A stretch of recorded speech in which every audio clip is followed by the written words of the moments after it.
Avui suposo que amb un altre monstre d'aquells que ens deixen el cor glaçat. Sí, senyor. Un dia s'acabaran els monstres, però no serà avui. Mira, en Jordi Ventura ja està glaçat. Glaçat, abans de començar. Ja el tenim aquí, ja agafant-se un pot, perquè diu, a veure què ens explicarà avui en Jair Domínguez. Avui, el Nyitus. El Nyitus. Sí, senyor. Amb aquest nom, por no fa. De moment, no. No voleu... Doncs us hauria de fer por. De veritat, el Nyitus, sí, el Nyitus. Una paraula, no volíeu paraules que comencessin per NY? Sí. Doncs aquí les teniu. Nyitus. El Nyitus.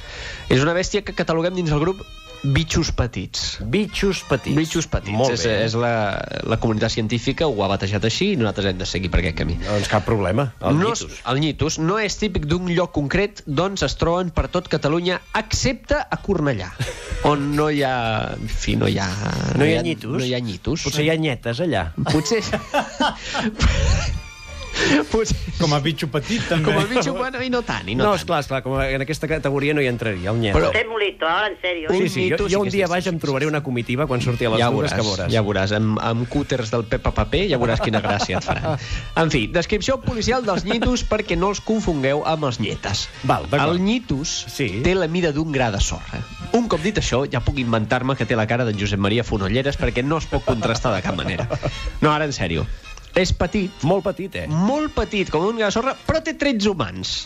Epa. I vesteix armilla i pantalons d'hereu, com tots els monstres de la mitologia catalana que tenen així com figura antropomòrfica. No, Això és terrible. No, però és molt elegant. És molt elegant. Vostè pensi això dels monstres catalans. A la mínima que tenen braços i cames, armilla i pantalons d'hereu i folar lila. Máximo Guti.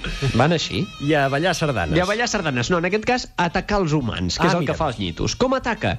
Doncs tenen la capacitat d'introduir-se dins l'organisme humà per provocar-ne alguna disfunció. Ai, que miedo! Sobretot relacionada amb algun òrgan o funció del cap.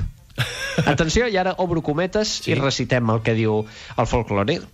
Això passa mentre l'individu dorm, moment en què la boca o les orelles, que són els punts per on entren, estan desprotegides. I quan estàs despert tens les orelles protegides? No sé a quina espècie de món amb orelleres vivia el senyor que va escriure això. Però jo vaig amb les... Ara no, ara les tinc protegides perquè porto els auriculars, Sí, aquests nosaltres gegants, també, no? sí. Doncs així no us passarà res. No ens entrarà un nyitus. Doncs el nyitus, què fa? Entra per l'orella. Sí. Un cop són a dins, van a l'òrgan que han escollit, que normalment és el cervell, i es mengen la zona de la memòria, Vaja. que és la part bona, és la part dolça. Solamente lo he comido igual en Cervera. Ara, si no, ja em diràs, o sigui, si sempre es mengen la zona de la memòria, Sí. suposo que només pot ser el cervell, perquè si es fiquen a l'escrot, no Clar. sé si té zona de la memòria. Home, memòria tàctil, potser. És una altra història, no sé. Ah, sí?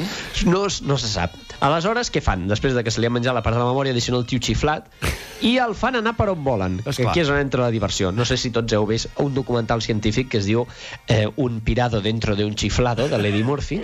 Doncs no, jo estava pensant en el xip prodigioso. Ah, sí. Jo he volgut anar una mica més endavant, que hi ha Molt més bé. efectes especials. Sí, I sí, més esclar. pena, És també. que jo sóc més vell, també. I els meus referents cinematogràfics ja es remunten a l'època ja. daurada del Has vist cinema. El viaje alucinante. Home, Ja. sisplau. Home. Sí. Quant de cartró que hi havia en aquella pel·lícula. En fi, els nyitus, per si fos poca desgràcia, tenen dona. Què dius ara? Sí, senyor. I la dona del nyitus és la faluga. Home, Està bajo tierra. Està bajo tierra, sí senyora, perquè viuen a les platges, entre els grans de sorra, i fan el mateix.